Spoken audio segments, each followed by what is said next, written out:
Good morning students. ఇవాళ మనం చెప్పుకోబోయే టాపిక్ ఆర్గానిక్ కెమిస్ట్రీలో కార్బోహైడ్రేట్స్. కార్బోహైడ్రేట్స్ అంటే ఏంటంటే కార్బోహైడ్రేట్స్ మనకు ఎక్కువగా వృక్షజన్యాల్లో లేదా మరియు ఇవి శరీరానికి శక్తినిచ్చే పదార్థాలను అంటాము. యాక్చువల్గా ఈ కార్బోహైడ్రేట్స్లో మనకి ఏం లభిస్తుందంటే మనకి ఎనర్జీ అంటే శక్తి. చాలా వరకు కార్బోహైడ్రేట్లు పాటించే సాధారణ ఫార్ములా ఏంటంటే సిఎక్స్ హెచ్2ఓ టెకెన్ వై.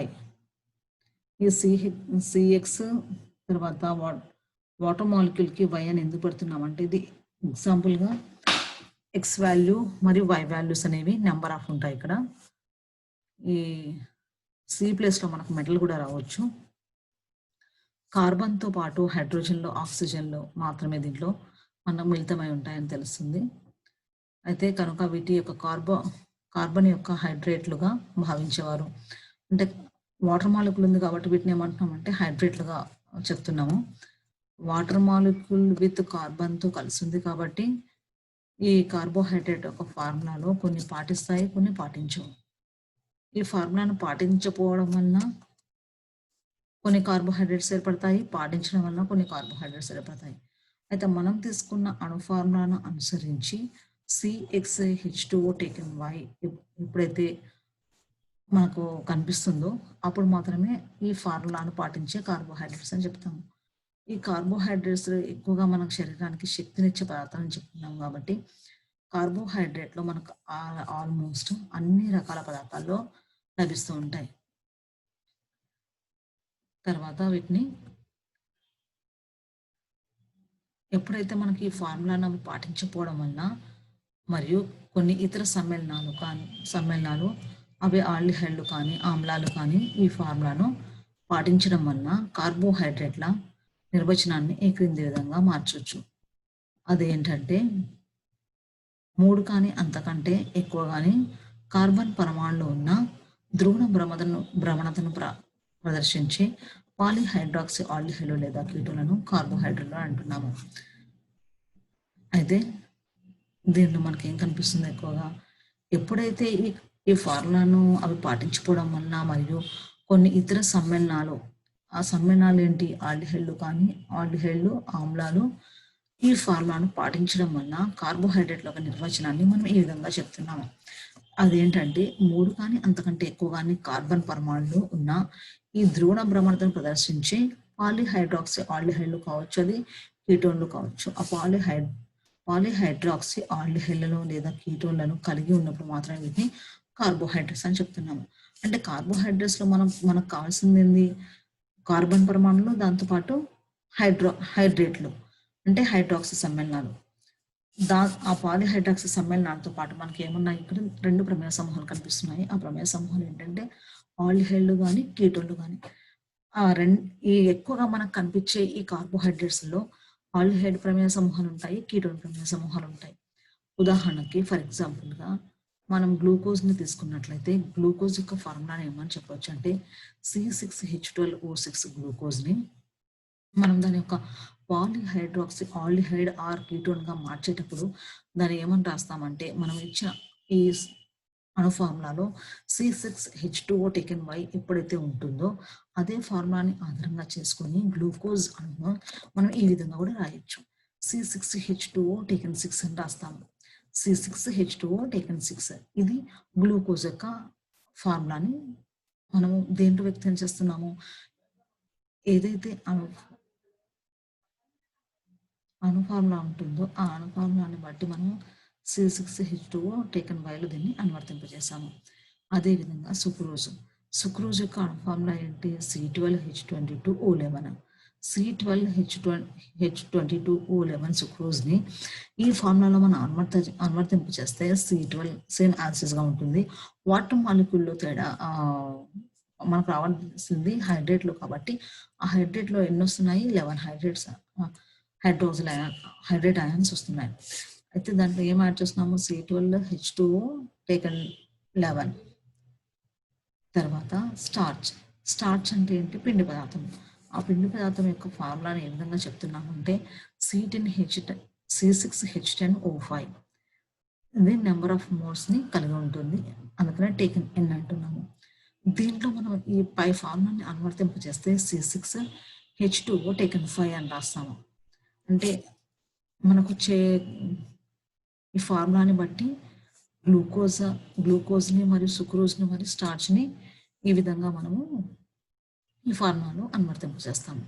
ఈ ఫార్ములాలో ఎప్పుడైతే మనం దీన్ని అనువర్తింప చేస్తున్నామో అప్పుడు ఈ ఫార్ములాను బట్టి అవి వాటి యొక్క కార్బోహైడ్రేట్లను పాటిస్తాయా లేదా అనేది మనం చెప్పడం జరుగుతుంది. అందుకని ఈ మూడింటిని ఈ ఫార్ములాను పాటించే కార్బోహైడ్రేట్స్ అని చెప్తున్నాము. దాని తర్వాత ఫర్ ఎగ్జాంపుల్ రామనోజ్ లేదా రామనో హెక్సోజ్, ఈ 2 రకాల పదార్థాలను చూసుకున్నట్లయితే మనకు ఈ ఫార్ములాని పాటించవని అర్థమవుతుంది. ఏ ఫార్ములాని? C6H2O టేకెన్ Y అనే ఫార్ములాని పాటించవు. ఎందుకంటే మనకు దీంట్లో కనిపించేవన్నీ కూడా ఫార్మేషన్ హైడ్రోజన్లో కానీ ఆక్సిజన్లో కానీ కార్బన్లు సేమ్ యాజ్ గా CXని పోలి ఉంటాయి, కానీ వాటర్ మాలిక్యూల్లో అవి ఏ విధమైన ఒడిదుడుకులకు అంటే కరెక్ట్గా ఫార్మేషన్లో అది రావట్లేదు. కాబట్టి ఇవి ఎక్కువగా ఈ హైడ్రేట్ అయాన్లుగా మనం ఎప్పుడైతే భావిస్తున్నామో ఆ భావన అనేది మనకు దీంట్లో కనిపించడం లేదు. అందుకని ఇవి 2 మాత్రమే, రామనోజ్ మరియు రామన్ హెక్సోజ్ అనేవి 2 రకాల పదార్థాలు మాత్రమే C6H2O టేకెన్ బై ఫార్ములాను పాటించని కార్బోహైడ్రేట్లుగా చెప్పడం జరుగుతుంది. తర్వాత ఫార్మాల్డిహైడ్ కానీ, ఎస్టిక్ ఆమ్లం కానీ, లాక్టిక్ ఆమ్లం కానీ ఇవి కూడా C6H2O టేకెన్ బై ఫార్ములాను పాటించి ఇతర సమ్మేళనాలుగా చెప్పుకోవచ్చు. అంటే మనం తీసుకున్న 3 ఎగ్జాంపుల్స్తో పాటు మనం ఇంతకుముందు చెప్పుకున్నాము పాలిహైడ్రాక్సీ ఆల్డిహైడ్స్ కానీ కీటోన్స్ కానీ కార్బోహైడ్రేట్లను అని ఎప్పుడైతే అంటున్నామో అప్పుడు మనకి ఏమొస్తుంది? ఫార్మాల్డిహైడ్ కానీ ఎస్టిక్ ఆమ్లం కానీ. మనం తీసుకున్న దాంట్లో ఇతర సమ్మేళనాలు మనం తీసుకున్నప్పుడు ఆల్డిహైడ్లు ఆమ్లాలు కూడా వచ్చాయి. ఆల్డిహైడ్లు ఆమ్లాలు ఎప్పుడైతే వచ్చాయో దాంట్లో మనకి ఏమేమి కనిపిస్తున్నాయి? ఆల్డిహైడ్లు కనిపిస్తున్నాయి, ఆమ్లాలు ఎస్టిక్ ఆమ్లం కనిపిస్తుంది మరియు లాక్టిక్ ఆమ్లం కనిపిస్తుంది. ఈ ఆమ్లాలు మరియు ఆల్డిహైడ్లు కూడా ఇదే ఫార్ములాని, అంటే ఈ సాధారణ ఫార్ములా ఏదైతే మనం తీసుకున్నామో C6H2O టేకెన్ బై ఏదైతే తీసుకున్నామో దీన్ని అవి పాటించే ఫార్ములాను పాటించే కార్బోహైడ్రేట్లుగా చెప్పుకోవచ్చు. ఈ కార్బోహైడ్రేట్లను మనం ఇంత వరకు ఏం నేర్చుకున్నాము? ఏవి ఈ ఫార్ములాని పాటిస్తాయి, ఏవి ఈ ఫార్ములాని పాటించవు అని చెప్పుకోవడం జరిగింది. ఇప్పుడు ఈ కార్బోహైడ్రేట్ల యొక్క వర్గీకరణ ఏంటి? ఈ కార్బోహైడ్రేట్ల యొక్క వర్గీకరణ ఏ విధంగా వర్గీకరిస్తామంటే కార్బోహైడ్రేట్లను 2 రకాలుగా వర్గీకరిస్తున్నాం. అవి ఒకటి చక్కెరలు అంటే షుగర్స్, ఇంకోటి చక్కెరలు కానివి అంటే నాన్ షుగర్స్. అయితే ఎప్పుడైతే చక్కెరలు కానివి అని ఎప్పుడైతే చెప్తున్నామో అప్పుడు చక్కెరలు ఇవి స్ఫటికాలుగా ఉంటాయి, నీటిలో కరుగుతాయి, ఇవి రుచికి తీయగా ఉంటాయి. ఎప్పుడు కార్బోహైడ్రేట్స్ లో మనకు కొన్ని రుచికి ఎలా కనిపిస్తున్నాయి? కొన్ని చక్కెరలు అంటే తీయగా ఉంటాయి, కొన్ని అంటే చప్పగా ఉంటాయి, అవి నీటిలో కరగవు మరియు అస్ఫటికాలుగా ఉంటాయి. అందుకని వాటి చక్కెరలు కాని పదార్థాలను చెప్పుకున్నాము. తర్వాత చక్కెరలు అని ఎప్పుడైతే చెప్పుకున్నామో అవి ఎలా ఉంటాయంటే స్ఫటికాల రూపంలో ఉంటాయి, అవి నీటిలో కరుగుతాయి, రుచికి తీయగా ఉంటాయి. For example glucose, fructose, sucrose, lactose. మీరు కామన్ గా చూడండి, ఇప్పుడు లాక్టోజ్ అంటే మిల్క్ లో ఏం కనిపిస్తుంది? మనకి లాక్టోజ్ కంపల్సరీ కనిపిస్తుంది. దాంతోపాటు గ్లూకోజ్ అంటే ఏంటి? చక్కెర పదార్థాలు. అంటే ఫర్ ఎగ్జాంపుల్ మన షుగర్ అనుకోండి, ఆ షుగర్నే మనం ఏమని చెప్తున్నాము? చక్కెర వంటి పదార్థాలు. అది రుచికి ఎలా ఉంటుంది? తీయగా ఉంటుంది. అది ఎలా ఉంటుంది? మనకు క్రిస్టల్స్ రూపంలో కనిపిస్తుంది, అంటే స్ఫటికాలుగా కనిపిస్తాయి. అవి నీటిలో వేయగానే లేదా పాల్లో వేయగానే ఏమవుతున్నాయి? కరిగిపోతున్నాయి. దీన్నే మనం ఏమంటున్నాము? చక్కెర పదార్థాలు అని చెప్తున్నాము. ఏంటవి చక్కెర పదార్థాలు? గ్లూకోజ్ కానీ, ఫ్రక్టోజ్ కానీ, సుక్రోజ్ కానీ, లాక్టోజ్ కానీ, ఇవి చక్కెర వంటి పదార్థాలు. అదే విధంగా చక్కెరలు కాని పదార్థాలు తీసుకున్నట్లయితే ఇవి మనకి ఎలా కనిపిస్తాయి అంటే అస్ఫటికాలుగా ఉంటాయి, క్రిస్టల్స్ ఫామ్ చేసుకోవు. అవి ఏం చేస్తాయంటే నీటిలో కరగవు. అంటే నీటిలో కరగకుండా ఎలా కనిపిస్తుంది? అది అవక్షేపంగా మిగిలిపోతాయి. అవక్షేపం అంటే పైన భాగంలో వాటర్ మాలిక్యూల్, కింద భాగంలో ఏమవుతుంది? మనకి కరగనటువంటి పదార్థం అడుగు భాగంలో మిగిలిపోతుంది. దాన్ని అవక్షేపం అంటున్నాం. అంటే దానికి ఉదాహరణ ఏం తీసుకోవచ్చు మనం? ఇవి చప్పగా కూడా ఉంటాయి. కాబట్టి వీటిని మనము ఎలా తీసుకోవచ్చు అంటే స్టార్చ్ కానీ సెల్యులోజ్ కానీ. స్టార్చ్ అంటే ఏంటి? పిండి పదార్థం. సెల్యులోజ్ ఈ పదార్థాలు మాత్రమే చక్కెరలు కానీ పదార్థాలు అని చెప్తాము. అదేవిధంగా జల విశ్లేషణ ప్రక్రియ ఆధారంగా కార్బోహైడ్రేట్లను ఎప్పుడైతే మనము వర్గీకరించామో ఆ వర్గీకరణలో తియ్యని పదార్థాలు మరియు చప్పగా ఉన్న పదార్థాలు, అంటే తియ్యగా ఉన్నప్పుడు దాన్ని షుగర్స్ అని, తీయగా లేనప్పుడు చప్పగా ఉన్నప్పుడు దాన్ని మనం ఏమంటున్నామంటే నాన్ షుగర్స్ అని అన్నాము. అలా కాకుండా దీనిని ఈ కార్బోహైడ్రేట్స్ అని ఇంకొక ప్రక్రియ ద్వారా కూడా దీన్ని వర్గీకరించవచ్చు. అదేం ప్రక్రియ అంటే జల విశ్లేషణ ప్రక్రియ. ఎందుకంటే మనకు ఆల్రెడీ ఏం కనిపిస్తున్నాయి, C6 మనం తీసుకున్న ఫార్ములాలో C6 already H2O taken why అని కనిపిస్తుంది. CX H2O taken why. Carbon తో పాటు మనకి ఏమున్నాయి అక్కడ, హైడ్రేట్ అంటే వాటర్ మాలిక్యూల్ ఉంది. వాటర్ మాలిక్యూల్ ఉన్నప్పుడు కంపల్సరిగా మనకి ఏం తెలుస్తుంది అక్కడ, అది జల విశ్లేషణ చర్యలో పాల్గొంటుందని అర్థమవుతుంది. జల విశ్లేషణ ప్రక్రియ లేదా జల విశ్లేషణ చర్య జరుగుతుంది కాబట్టి వీటిని మనం ఎలా వర్గీకరించవచ్చు అంటే మోనోశాకరైడ్లుగా, ఒలిగోశాకరైడ్లుగా, మళ్ళీ పాలిశాకరైడ్లుగా 3 రకాలుగా దీన్ని వర్గీకరించవచ్చు. ఆ 3 రకాల్లో మోనోశాకరైడ్లు అంటే ఏంటి, ఒలిగోశాకరైడ్లు అంటే ఏంటి, మరియు పాలిశాకరైడ్లు అంటే ఏంటి? మోనోశాకరైడ్లు, పాలిశాకరైడ్లు మరియు ఒలిగోశాకరైడ్లు. దాన్ని ఒలిగోశాకరైడ్ని మనం డైశాకరైడ్లు అని కూడా దీన్ని పిలవచ్చు. అయితే ఆ మోనోశాకరైడ్లు మనకు జల విశ్లేషణలో తమ కంటే చిన్న చక్కెరలుగా వియోగం చెందినటువంటి కార్బోహైడ్రేట్లను మోనోశాకరైడ్లు అంటున్నాం. ఉదాహరణకు గ్లూకోజ్, ఫ్రక్టోజ్, మానోజ్, వీటిని ఏమంటున్నామంటే మోనోశాకరైడ్లు. ఏమంటున్నాడు అది, జల విశ్లేషణలో తమ కంటే చిన్న చక్కెరలుగా వియోగం చెందినటువంటి కార్బోహైడ్రేట్లను. మనం ఆల్రెడీ చెప్పుకున్నది ఏంటి, కార్బోహైడ్రేట్స్ అంటే ఏంటి, అవి చక్కెర పదార్థాలు అని చెప్పుకున్నాం. ఆ కార్బోహైడ్రేట్స్ లో చక్కెర పదార్థాలు, చక్కెర కాని పదార్థాలు. చక్కెర పదార్థాలు అయితే ఏమని చెప్పుకున్నాము, అస్ఫటికం అని చెప్పుకున్నాం. స్ఫటికం అని చెప్పుకున్నాం. స్ఫటికం అంటే ఏంటి, చిన్న చిన్న క్రిస్టల్స్. ఆ చిన్న చిన్న క్రిస్టల్స్ తమ కంటే ఇంకా చిన్న చక్కెరలుగా వియోగం చెందనటువంటి కార్బోహైడ్రేట్లను మనం ఏమన్నాము, మోనోశాకరైడ్లు అని చెప్తాము. ఆ మోనోశాకరైడ్లను ఉదాహరణ ఏం తీసుకున్నామంటే గ్లూకోజ్ కానీ, ఫ్రక్టోజ్ కానీ, మానోజ్ కానీ, ఇవి మోనోశాకరైడ్లు. అంటే తమ కంటే ఇంకా చిన్న చక్కెరలుగా అవి వియోగం చెందవు. నెక్స్ట్ సెకండ్ వన్ ఏంటి, ఒలిగోశాకరైడ్. ఒలిగోశాకరైడ్ దేన్ని అంటున్నాము, జల విశ్లేషణ అవి 2 నుంచి 10 వరకు మోనోశాకరైడ్లను ఇచ్చే వాటిని ఒలిగోశాకరైడ్స్ అంటున్నాము. ఇక్కడ తీసుకున్నాము మనం ఏంటి, స్ఫటిక అణువులను తీసుకుంటున్నాము.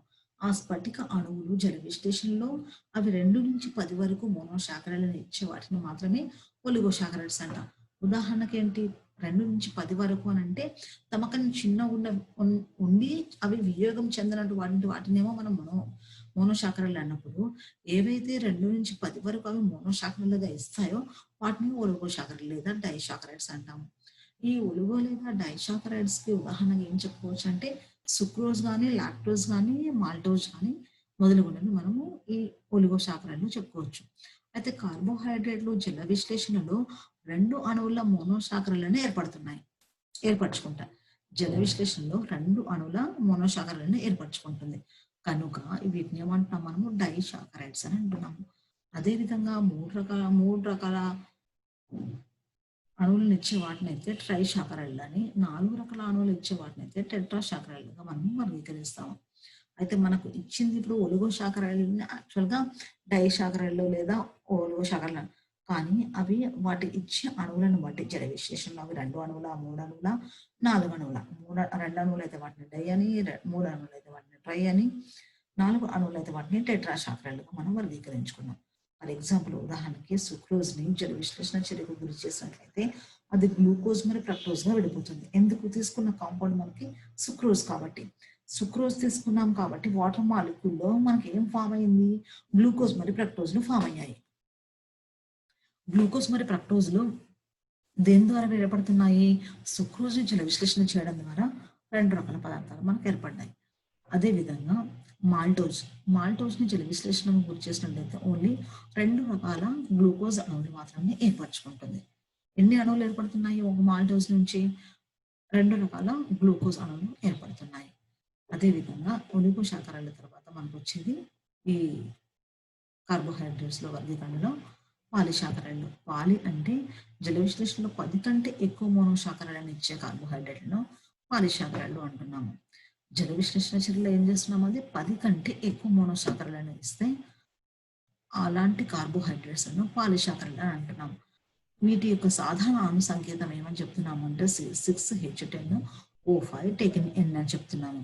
దీనికి ఉదాహరణ మనం ఆల్రెడీ ఇంతకుముందు స్టార్చ్, సెల్యులోజ్ చెప్పుకున్నాం కదా, అవే స్టార్చ్, సెల్యులోజ్, తర్వాత చీటీ, ఇవన్నీ కూడా ఏంటి పాలిసాకరైడ్లు. ఈ స్టార్చ్ అంటే పిండి పదార్థం, ఏవైతే చక్కెరలు కానటువంటి పదార్థం అని చెప్పుకున్నాం కదా, ఆ చక్కెరలు కానటువంటి పదార్థాల్లో ఉన్నవే పాలిసాకరైడ్లు. అంటే జలవిశ్లేషణ చర్యలు అవి ఏం చేస్తున్నాయి, 10 కంటే ఎక్కువ మోనోసాకరైడ్లను ఇచ్చే కార్బోహైడ్రేట్లను మాత్రమే కలిగి ఉంటాయి కాబట్టి వీటిని పాలిసాకరైడ్లు అంటున్నాం. ఈ పాలిసాకరైడ్లో ఫర్ ఎగ్జాంపుల్ మనము ఈ ఈక్వేషన్ పరంగా చూసినట్లయితే number of moles water molecule తీసుకుంటున్నాం, ఎందుకంటే జల విశ్లేషణ చేస్తున్నాం కాబట్టి. ఈ ప్రక్రియ అంతా ఎక్కడ జరుగుతుంది, జల విశ్లేషణలో జరుగుతుంది కాబట్టి.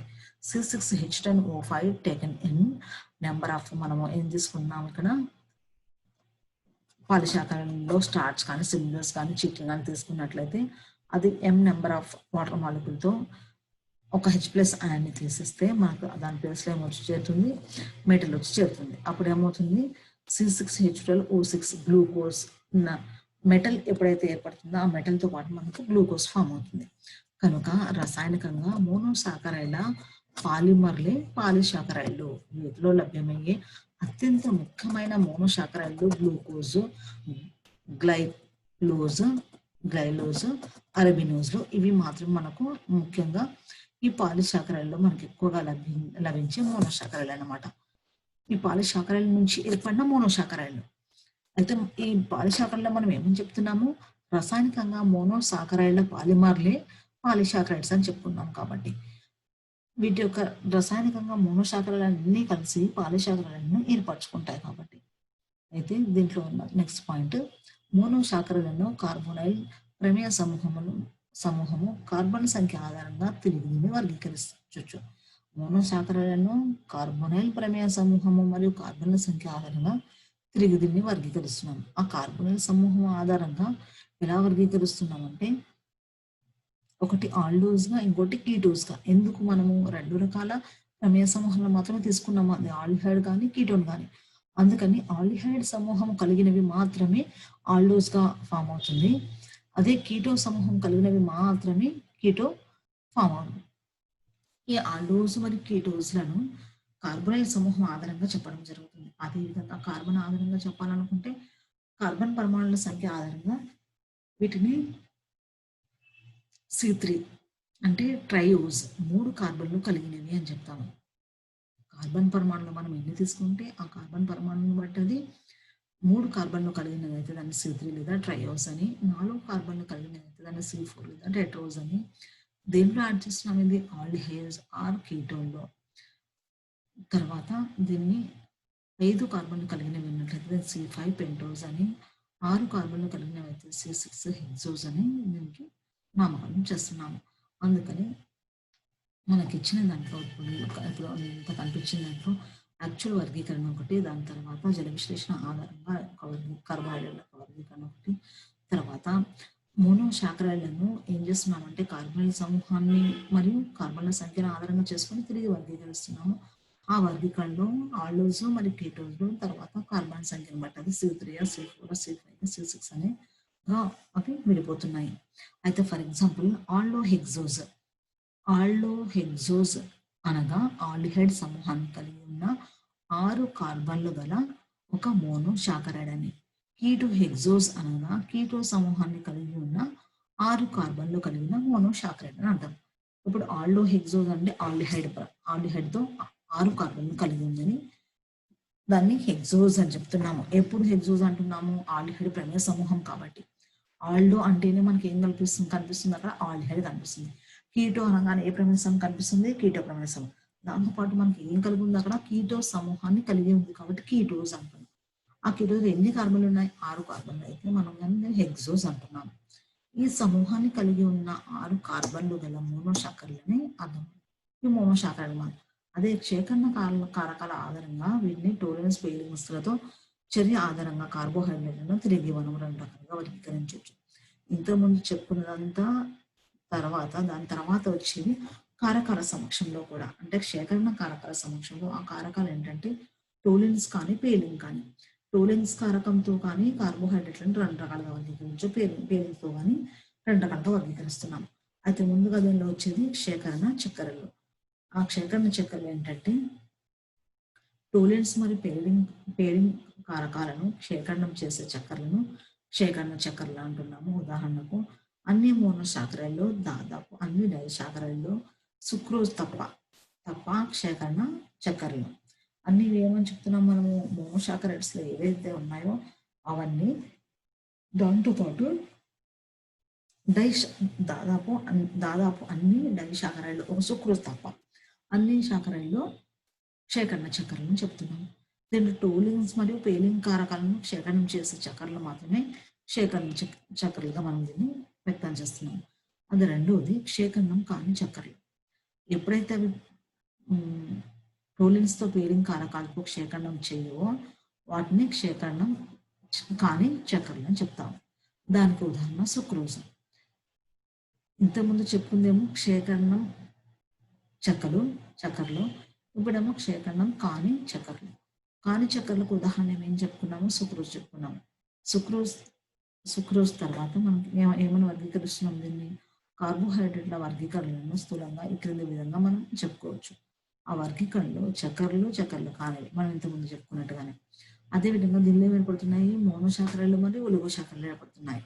ఆ మోనోసాకరైడ్లు ఆల్డోజ్లో ఏర్పడుతున్నాయి, కీటోజ్లో ఏర్పడుతున్నాయి.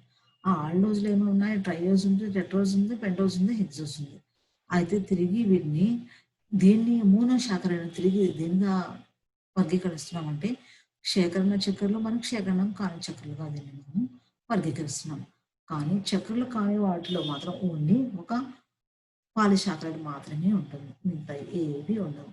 అన్ని కూడా దేనిలో కనిపిస్తున్నాయి, మనకి మోనోసాకరైడ్లు మాత్రమే కనిపిస్తాయి. తిరిగి ఓలిసాకరైడ్ని ఏముగా డివైడ్ చేస్తున్నాము, డైసాకరైడ్, ట్రైసాకరైడ్లు, టెట్రాసాకరైడ్, పెంటా, హెక్సా, మనకి ఎన్ని రకాల సాకరైడ్లు కావాలంటే అన్ని రకాల సాకరైడ్లు తిరిగి మనం దాన్ని ఏర్పరచుకోవచ్చు. దాని తర్వాత గ్లూకోజ్.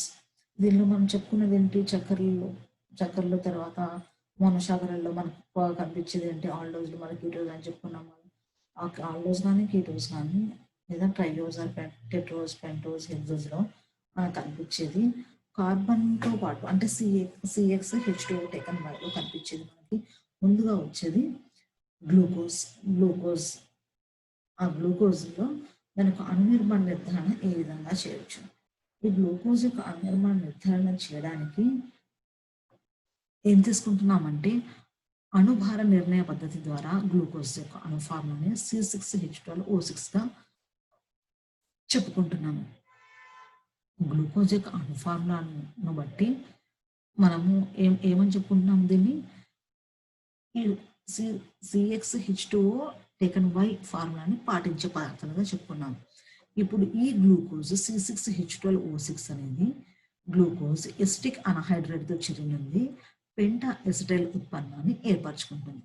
కనుక ఈ గ్లూకోజ్ అణువునందు 5OH సమూహాలను నిర్ధారించవచ్చు.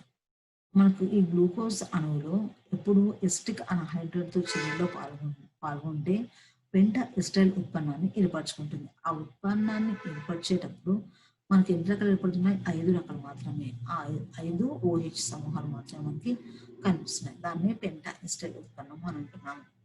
ఎప్పుడైతే అది ఎసిటిక్ అనహైడ్రేట్తో చర్యలో పాల్గొంటుందో అప్పుడు అది పెంటా ఎసిటైల్ ఉత్పన్నాన్ని ఏర్పరచుకుంటుంది. కనుక గ్లూకోజ్ అణువునందు మనకి 5 OH సమూహాలు ఉన్నాయని మనం నిర్ధారించవచ్చు. ఈక్వేషన్ పరంగా చూస్తే కూడా మనకు కనిపిస్తుంది గ్లూకోజ్ C6H12O6ని ఏం చేస్తున్నాం మనము C6H7OH టేకన్ 5గా మార్చుకున్నాం. అంటే గ్లూకోజ్ని మనకు అనుకూలంగా ఏం చేస్తున్నాం, మనకి ఎన్ని OH సమూహాలు రావాలి, 5 OH సమూహాలు రావాలి. కాబట్టి దీన్ని ఏమని చెప్పుకున్నాము, 5 OH సమూహాలుగా మార్చుకొని దీనికి ఎసిటిక్ అనహైడ్రేట్తో చర్యను అందించినప్పుడు పెంటా ఎసిటైల్ ఉత్పన్నాన్ని ఏర్పరుస్తుంది. ఈ పెంటా ఎసిటైల్ ఉత్పన్నము ఎసిటిక్ అనహైడ్రేట్తో చర్యలో మాత్రమే ఇది ఏర్పరచుకుంటుంది. అదేవిధంగా గ్లూకోజ్లో HI మరియు ఫాస్ఫరస్తో చర్యను అందించిన ఎన్హెక్సేన్ ఏర్పరచు. దీన్ని బట్టి గ్లూకోజ్ అణువునందు 6 కార్బన్లు సరళ శృంఖల రూపంలో ఉన్నాయని చెప్పవచ్చు. గ్లూకోజ్ యొక్క అణుఫార్ములా మనకి ఏం కనిపిస్తుంది, C6H12O6. దీన్ని హైడ్రోజన్ అయోడైడ్తో ఫాస్ఫరస్ సమక్షంలో చర్యను అందించినప్పుడు అది హైడ్రోజన్ లను కోల్పోయి మనకి ఏర్పడేది 6 కార్బన్ యాసిడ్స్ అలాగే ఉంటాయి. తర్వాత హైడ్రోజన్లు మరియు ఆక్సిజన్లన్నీ వెళ్ళిపోతాయి, హైడ్రోజన్లు మాత్రమే యాడ్ అవుతాయి. CH3 CH2 CH2 CH2 CH2 CH3 అంటే హెక్సేన్. ఏకబంధాలు కలిగిన N హెక్సేన్ ని ఏర్పరచుకుంటుంది. 6 కార్బన్లు ఆల్రెడీ ఉన్నాయి, ఆక్సిజన్ అన్ని బయటకు వెళ్ళిపోతాయి, హైడ్రోజన్ నుంచి ప్రతిక్షేపణ అవుతాయి. ఈ ప్రతిక్షేపణాన్ని బట్టి మనకు ఏమర్థమవుతుంది, ఇవన్నీ సింగిల్ బాండ్ అంటే ఏకబంధం కలిగిన స్థూల సంకర చర్యను ఏర్పరచుకుంటాయి, అది N హెక్సేన్. అదేవిధంగా గ్లూకోజ్ను హైడ్రోజన్ సైనైడ్తో చర్యను అందించిన సైనోహైడ్రేట్ని ఏర్పరచుకుంది. కనుక గ్లూకోజ్ నందు కార్బోనైల్ సమూహం గల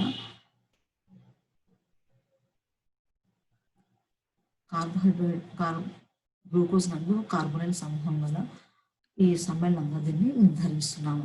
అందుకని తీసుకున్న మన కీటో అంటే ఈ గ్లూకోజ్ హైడ్రోజన్ సైనైడ్తో చర్యను ఉంది సైనోహైడ్రేట్ని ఏర్పరచుకుంటుంది. ఆ సైనోహైడ్రేట్ని ఏర్పరిచినప్పుడు గ్లూకోజ్ను టోలెన్స్ కారకంతో చర్య జరిపిన లేదా సిల్వర్ మిర్రర్ వెండి కళాయి ఏర్పరచును. అంటే గ్లూకోజ్ని ఏం చేస్తున్నాము, టోలెన్స్ కారకంతో చర్య జరిపించినప్పుడు అది సిల్వర్ మిర్రర్ అంటే వెండి కళాయిని ఏర్పరచుకుంటుంది, మరియు పేలింగ్ కారకంతో అది ఎర్రని అవక్షేపాన్ని ఏర్పరచును. దీన్ని బట్టి గ్లూకోజ్ నందు ఆల్డిహైడ్ సమూహం ఉందని భావించవచ్చు. మనకు ఆల్డిహైడ్ అది ఏ ప్రమేయ సమూహం తేయాలని అంటే మనం ఏం చేస్తున్నాం, దానికి సిల్వర్ మిర్రర్ టోలెన్స్ కారకంతో చర్య జరిపిస్తున్నాం మరియు పేలింగ్ కారకంతో చర్య. టోలెన్స్ కారకంతో చర్యలో అది సిల్వర్ మిర్రర్ వెండి కళాయిని ఏర్పరచుకుంటుంది, అదే విధంగా పేలిన్స్ కారకంతో అయితే అది ఎర్రని అవక్షేపాన్ని ఏర్పరచుకుంటుంది. కాబట్టి ఇది ఆల్డిహైడ్ సమూహం ఉందని మనం దీన్ని నిర్ధారించవచ్చు. తర్వాత గ్లూకోజ్ను బ్రోమిన్ జలంతో ఆక్సీకరించిన గ్లూకోనిక్ ఆమ్లము అనే మోనోకార్బాక్సిల్ ఆమ్లము ఏర్పడుతుంది.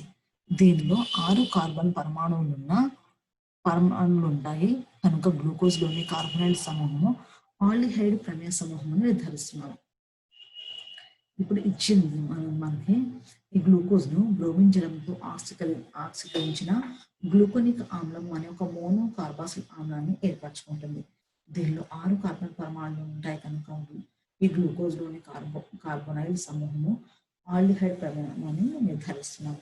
ఇంతకుముందు కూడా మనం నిర్ధారించింది టోలిన్స్ మరియు పేలింగ్ కారకాల్లో కూడా ఆల్డిహైడ్ అని నిర్ధారించాము. అదేవిధంగా ఇక్కడ కూడా 6 కార్బన్ పరమాణువులు ఉన్నాయి కాబట్టి అది గ్లూకోజ్ కార్బోనైల్ ప్రమేయము మరియు ఆల్డిహైడిక్ ప్రమేయము అని మనము దీన్ని నిర్ధారిస్తున్నాము. అదేవిధంగా గ్లూకోజ్ను గాఢ HNO3తో ఆక్సీకరిస్తే సకారిక్ ఆమ్లము అనే డైకార్బాక్సిల్ ఆమ్లాన్ని ఏర్పరచును. ఇందులో కూడా 6 కార్బన్ పరమాణులు ఉన్నాయి, కనుక గ్లూకోజ్లో ఒక CHO అంటే ఆల్డిహైడ్ ప్రమేయము, మరొక చివర CH2OH 1 ఆల్కహాల్ ఉండి తీరాలి. అయితే ఈ గ్లూకోజ్ని HNO3తో నత్రిక్ ఆమ్లంతో ఆక్సీకరించినప్పుడు సకారిక ఆమ్లం అనే డైకార్బాక్సిల్ ఆమ్లాన్ని ఏర్పరచుకుంటుంది. ఇందులో కూడా 6 కార్బన్లు ఉంటాయి కాబట్టి ఈ గ్లూకోజ్లో CHO ప్రమేయ సమూహం, మరొక చివర CH2OH అనే ప్రమేయ సమూహం అంటే ప్రైమరీ ఆల్కహాల్ ఉండి తీరాలి. కాబట్టి గ్లూకోజ్ని CH2OH CHOOH taken 4 CHO మరియు దీన్ని ఏం చేస్తున్నాం, మనం ఆక్సీకరిస్తున్నాము. HNO3తో ఆక్సీకరణకు గురి చేస్తే మనకి సకారిక ఆమ్లము ఏర్పరచుకుంటుంది C6. దాన్ని మనం ఏ విధంగా రాస్తున్నాం అంటే COOH CHOOH taken 4 COOH. దీన్ని సకారిక ఆమ్లము అంటున్నాము. అయితే మధ్యలో ఉన్న ఈ 4 carbon పరమాణులపై C2 C3 C4 C5 అమర్చుటకు వీలుగా 4 హైడ్రోజన్లు 4 OHలు కలిగి ఉన్నాయి. ఒకే కార్బన్ వద్ద 2 OH సమూహాలు ఉన్న అట్టి పదార్థాన్ని అస్థిరంగా ఉండి వెంటనే నీటి అణువును కోల్పోతుంది, కనుక గ్లూకోజ్ అటువంటి అస్థిర అణువు కాదు. కావున 4 కార్బన్లలో ప్రతి కార్బన్ వద్ద హైడ్రోజన్ మరియు OHలు కంపల్సరీగా ఉండాలి. ఈ గ్లూకోజ్తో HNO3తో ఆక్సీకరించినప్పుడు మాత్రమే దీని యొక్క ఈ గ్లూకోజ్ నిర్మాణం అనేది మనకి ఈ క్రింది విధంగా కనిపిస్తుంది. అందుకనే పై విషయాలను మనం ఏం చేస్తున్నామంటే గ్లూకోజ్ కు ఈ క్రింది పెంటా హైడ్రాక్సీ ఆల్డిహైడ్ సరళ మాలిక నిర్మాణాన్ని ప్రతిపాదిస్తున్నాము. ఆ సరళ మాలిక నిర్మాణం ఏంటంటే OH CH2 C అది 6th కార్బన్ పైన ఉంది, CHOH 5th కార్బన్ మీద ఉంది, CHOH 4th carbon, CHOH 3rd carbon, CHOH 2nd carbon. తర్వాత వచ్చే ఫస్ట్ కార్బన్ ఏమవుతుంది, ఆల్డిహైడ్ ప్రమేయ సమూహం అవుతుంది. ఈ నిర్మాణం నందు 4 అసౌష్ఠవ కార్బన్లు కలవు కనుక 2n సూత్రం ప్రకారము 2 పైన 4 అంటే 4 అసౌష్ఠవ కార్బన్లు ఎప్పుడైతే కలిగి ఉన్నాయో అప్పుడు మనకు 2⁴ ఎన్ని అవుతున్నాయి, ధ్రువణ సాదృశ్యాలు 16 ధ్రువణ సాదృశ్యాలు సాధ్యమవుతున్నాయి. వీటిలో 8 డెక్స్ట్రోజ్ అంటే ప్లస్ రూపాన్ని కలిగి ఉంటాయి, 8 లీవో అంటే మైనస్ రూపాన్ని కలిగి ఉంటాయి.